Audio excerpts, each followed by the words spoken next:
नमस्कार, मैं कमलेश कबीर आपका एक बार फिर स्वागत करता हूं इस नए एपिसोड में। आज के इस एपिसोड में हम बात करेंगे कल की एक घटना की, जो घटना घटी मुजफ्फरनगर में। मुजफ्फरनगर की जो घटना है, वो आज नहीं तो कल ये होना ही था। अब जब मैं ऐसा कहता हूं, तो ऐसा मैं इसलिए नहीं कह रहा कि मैं हिंसा को बढ़ावा दे रहा हूं। ऐसा मैं इसलिए कह रहा हूं क्योंकि इसका अंदेशा पहले से ही था। तो फिर बात आती है कि इस घटना के लिए जिम्मेवार कौन। तो इस पूरी घटना के लिए एक ही व्यक्ति जिम्मेवार है और वो है राकेश टिकैत। क्यों जिम्मेवार है, हम उसकी भी बात करेंगे। लेकिन बात करने से पहले कल की जो घटना हुई, जिसमें पहलगाम के आतंकी हमले के बाद में हिंदू संघर्ष समिति ने एक बड़ा जो है वो रैली का आयोजन किया मुजफ्फरनगर में। और उसी मुजफ्फरनगर में वहां पर पहुंचे हुए थे राकेश टिकैत। राकेश टिकैत भारतीय किसान यूनियन को रिप्रेजेंट करते हैं। फिर उनके साथ में जब वो वहां पहुंचे, तो वहां पर मोदी और योगी जिंदाबाद के नारे लगना शुरू हो गए। लेकिन बात यहां तक बढ़ गई कि राकेश टिकैत को डंडा भी लगा और उनकी पगड़ी भी उतर गई। उसके बाद से राकेश टिकैत, नरेश टिकैत पूरी तरीके से बौखलाए हुए हैं और इस पूरे मुद्दे को जो है वो किसानों का एक मुद्दा बनाने की कोशिश की जा रही है। क्योंकि आज पश्चिमी उत्तर प्रदेश में एक बड़ी महापंचायत बुलाई गई। अब ये सीधे तौर से वैसे अगर आप देखो तो क्योंकि ये किसानों के जो है वो, या किसानों को बपोती समझ बैठे हैं, इसलिए इनको लगता है कि किसान जैसा ये बोलेंगे वैसा ही करेंगे। लेकिन इस पूरी घटना को मुझे लगता है कि किसानों के साथ जोड़कर नहीं देखना चाहिए। अब क्यों नहीं देखना चाहिए? वो इसलिए नहीं देखना चाहिए क्योंकि अगर आप इसको क्रम से समझोगे तो आपको समझ में आएगा कि कहानी है क्या।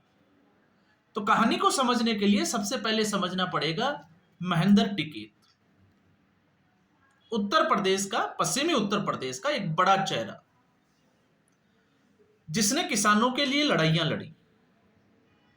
और जब किसानों के लिए लड़ाइयां लड़ी तो जाहिर सी बात है, ऐसे लीडर को क्या उस वक्त की तत्कालीन सरकार ने कोई ऑफर नहीं दिया होगा? तो ऑफर तो दिया होगा, ये सोचने वाली बात है। ज्यादा नहीं तो राज्यसभा के सांसद ही ऑफर की होगी। लेकिन महेंद्र टिकैत ने वो सारे ऑफर जो है वो स्वीकार नहीं किए। उनका मानना था कि अगर किसानों की लड़ाई लड़नी है तो फिर वो किसी राजनीतिक पद की मंशा के लिए बिल्कुल नहीं होनी चाहिए। निस्वार्थ भाव से किसानों के लिए लड़ाई लड़नी चाहिए। इसलिए महेंद्र टिकैत का नाम जो है वो आज के समय में बड़े किसान नेता के रूप में लिया जाता है। लेकिन समय बदल चुका है। अब समय कैसे बदला? आपने अन्ना हजारे का आंदोलन देखा होगा। अन्ना हजारे के आंदोलन में अन्ना हजारे ने जो अनशन किया, आंदोलन किया, वो भ्रष्टाचार के खिलाफ लड़ाई में एक बड़ा, जिसको हम कह सकते हैं कि एक मूवमेंट था। लेकिन अन्ना हजारे की नीयत कहीं भी उसमें राजनीति में आने की नहीं थी। और जो राजनीति में आए, अरविंद केजरीवाल ने उसका फायदा उठाया और वो राजनीति में आए। तो राजनीति में आने के बाद में उनका हश्र 2024 में आते आते क्या हुआ, आप सबने देखा। तो अगर कोई आंदोलन राजनीतिक मंशा से किया जाता है तो उसका महत्व घट जाता है, कम हो जाता है, और वो अपने ही लोगों की नजर में गिरना शुरू हो जाते हैं। अब जब मैं ऐसा कहता हूं तो मैं ऐसा इसलिए कहता हूं क्योंकि 2020 का जो किसान आंदोलन हुआ था उसका केंद्र सिर्फ और सिर्फ राकेश टिकैत था, या वो पूरा आंदोलन राकेश टिकैत के आसपास घूमता था। देश ही नहीं, दुनिया भर में राकेश टिकैत उस वक्त जो है वो एक बड़ा किसान नेता बन गए थे। 1 साल तक आंदोलन चला और आखिरकार सरकार को झुकना पड़ा। अपनी मांगे जो कृषि सुधार कानून थे उनको विड्रॉ करना पड़ा। लेकिन यहां से राकेश टिकैत की शुरुआत होती है किसान आंदोलन के बाद से। और क्यों होती है? क्योंकि राकेश टिकैत इससे पहले चुनाव लड़ चुके थे। जमानत जब्त होगी वो एक अलग बात है। तो राकेश टिकैत को लगा कि इन किसानों के कंधों पर बैठकर वो अपनी राजनीतिक मंशा को पूरा कर सकते हैं। अब इसका उदाहरण उसी वक्त की मैं बात करता हूं। उस वक्त आपको पता होगा 13 मार्च 2021 को पश्चिमी बंगाल में एक बड़ी किसान पंचायत का आह्वान किया गया राकेश टिकैत के द्वारा। अब क्यों किया गया? उत्तर प्रदेश का किसान पश्चिमी बंगाल में जाकर रैली करेगा, महापंचायत बुलाएगा। क्यों? क्योंकि ममता बनर्जी ने राकेश टिकैत को इनवाइट किया था।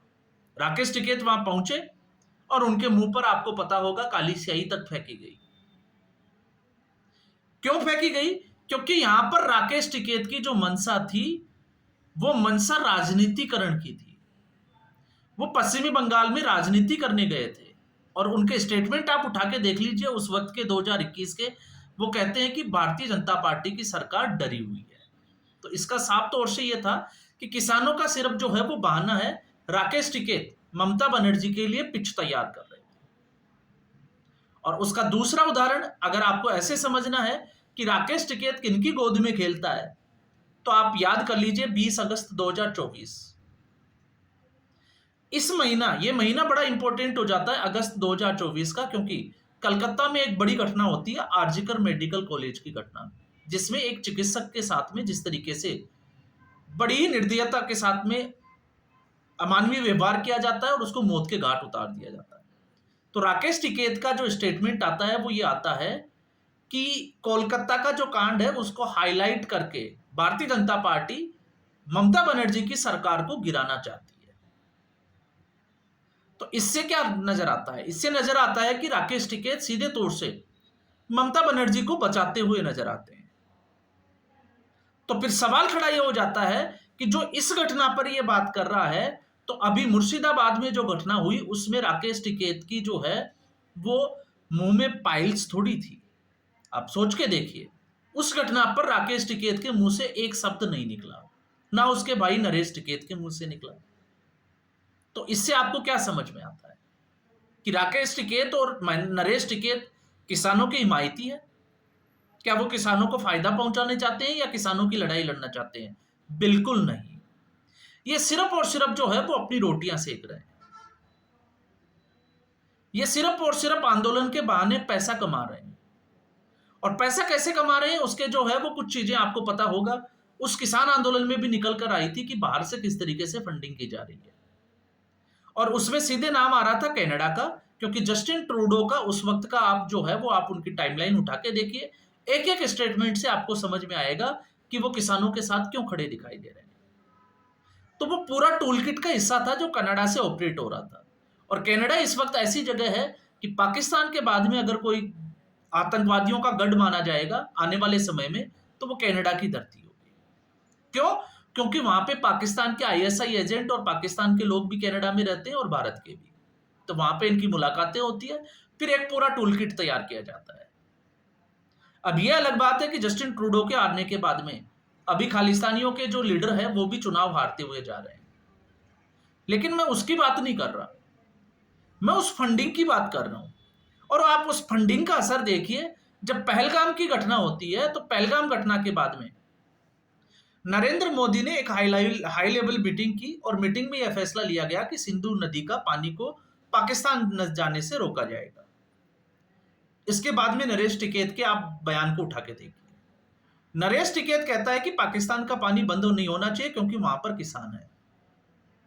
तो नरेश टिकैत को कोई ये बताए कि आज तक उन्होंने राजस्थान में पानी की कमी है, क्या राजस्थान के किसानों के लिए आवाज उठाई कि राजस्थान के किसानों को इन नदियों का पानी मिलना चाहिए, पाकिस्तान नहीं जाना चाहिए? नहीं उठाया। क्यों नहीं उठाई? क्योंकि राजस्थान के किसानों से राकेश टिकैत को फाइनेंशियली कोई फायदा नहीं था। ये एक ऐसा व्यक्ति है, आप इसको पैसों का लालच दीजिए, पैसा दिखाइए, ये आपके लिए जो है वो आ जाएगा, खड़ा हो जाएगा और रैली करने के लिए तैयार हो जाएगा। और अगर आपके पास पैसा नहीं है तो फिर ये नहीं आएगा। तो आप सोच के देखिए, पाकिस्तान के किसानों से इनको हमदर्दी है क्योंकि वो निर्दोष है। तो जो 28 लोग मारे गए वो कौन से दोषी थे? उन्होंने ऐसा कौन सा पाप किया था? उस घटना के ऊपर राकेश टिकैत का स्टेटमेंट आप उठा के देखेंगे। मैं नरेश टिकैत की बात की, अब राकेश टिकैत की, कि आखिर इस राकेश टिकैत के बक्कल क्यों उतारी जनता ने। ये इसलिए हुआ क्योंकि राकेश टिकैत का स्टेटमेंट था कि इस घटना से फायदा किसको होगा, मतलब सीधे तौर से भारतीय जनता पार्टी को या भारतीय जनता पार्टी की तरफ ये इशारा था कि वो चुप बैठे क्योंकि वो हिंदू मुस्लिम कर रहे हैं। तो ये राकेश टिकैत ने स्टेटमेंट दिया था और ये इस स्टेटमेंट का रिएक्शन था। और मुझे लगता है कि ऐसे लोगों को आप देखिए, किसानों की बात करते करते ये व्यक्ति जो है वो देश के रक्षा से संबंधी, सुरक्षा से संबंधी मामलों में भी टांग अड़ाने लग गया। क्या औकात है राकेश टिकैत और नरेश टिकैत की, किस भी आप पे वो इस तरीके का स्टेटमेंट दे सकते हैं?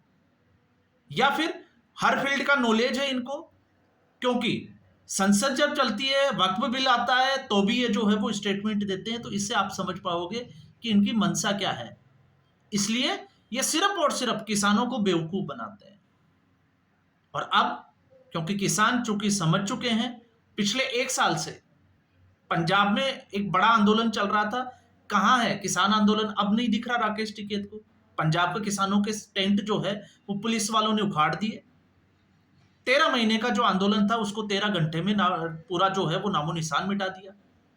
ट्रैक्टर ट्रॉलियां तक लूट लिए गए, लेकिन राकेश टिकैत पंजाब नहीं आया, क्योंकि पता था कि राकेश टिकैत अब पंजाब जाएगा तो पंजाब में भी उसके बक्कल तार दिए जाएंगे। तो ये राकेश टिकैत शुरू से ही एक्सपोज हो रखा था। बस उस वक्त ये किसानों की भावनाओं के साथ खेल गया, और जब ये खेल गया तो पब्लिक इसके साथ जो है वो सेंटिमेंट के साथ में जुड़ गई। लेकिन अब मुझे लगता है कि ऐसा होता हुआ नजर नहीं आता। इसलिए मैंने कहा था कि ये सिर्फ और सिर्फ जो है वो अभी रुझान है, परिणाम आने में बहुत देरी है। क्यों? क्योंकि राकेश टिकैत जिस तरीके से उसके दिमाग में कीड़ा घुसा हुआ है, ये चुप बैठ जाएगा, नजर नहीं आता। और जहां हम बात करते हैं उत्तर प्रदेश की, तो आप देखिए जिस राज्य में ये पैदा हुआ, उसी राज्य की धरती पे राकेश टिकैत के बक्कल उतरना शुरू हो गए। आप बाहर के स्टेट को छोड़ दीजिए। और जब मैं ये कहता हूं तो फिर आप याद करिए 4 दिसंबर 2024 की उस घटना की। नोएडा के किसानों ने एक प्रदर्शन किया। राकेश टिकैत जो है वो लठ लेकर अपने आप को जो है वो बड़ा दिखाने के चक्कर में पहुंचे, कोशिश की वहां पर पहुंचने की। लेकिन अलीगढ़ पुलिस ने, जिसको हम बात करते हैं टप्पल थाने की, वहां पे राकेश टिकैत को किस तरीके से पकड़ा। और यही व्यक्ति जो दूसरों के बक्कल तारने की बात करता है, किस तरीके से दुम दबाकर उस थाने से भागा। वो वीडियो फुटेज शायद आपको जो है वो देख लेने चाहिए। तो कल जो ये घटना घटी थी, उससे राकेश टिकैत को ये एक इशारा था, मैं सबक नहीं कहूंगा, ये एक इशारा मात्र था कि आप किसानों के अगर हिमायती है तो आप किसानों की बात करिए, आप किसानों तक सीमित रहिए। आप धर्म के आधार पर या किसी दूसरे आधार पर या राष्ट्रीय सुरक्षा के मामलों में हस्तक्षेप ना करें। और अगर आप ऐसा करते हो तो फिर इन घटनाओं के लिए आप तैयार रहिए। फिर आप ये कार्ड खेलने की कोशिश बिल्कुल ना करें कि इससे जो है वो किसानों की प्रतिष्ठा का सवाल है। आपके स्टेटमेंट का किसानों से क्या कनेक्शन है, आप खुद सोच के देखिए। दूर दूर तक कोई लेना देना नहीं है। और क्या ऐसे समय में जब देश में जो है वो आक्रोश चल रहा है, और उस वक्त अगर आप ऐसा स्टेटमेंट देते हैं, तो फिर आप पब्लिक से क्या उम्मीद कर सकते हैं कि जनता आपको फूलों की माला बनाएगी? नहीं, जनता आपको फूलों की माला नहीं बनाएगी। जनता आपके लिए जूते लेकर खड़े हैं, वो आपका स्वागत करना चाहती है।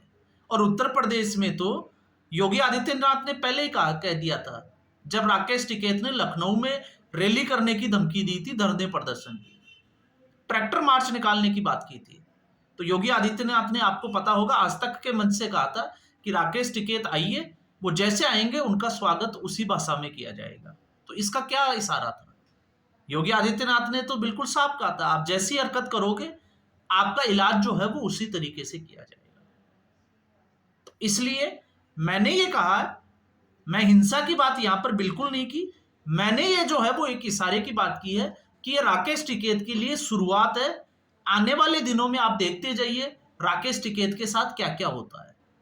तो आज के एपिसोड में बस इतना ही। उम्मीद करूंगा ये वीडियो, ये एपिसोड आपको पसंद आया होगा। अगर आपको ये वीडियो अच्छा लगे तो वीडियो को लाइक करें, शेयर करें, और चैनल को ज़्यादा से ज़्यादा जो है वो सब्सक्राइब करें। धन्यवाद।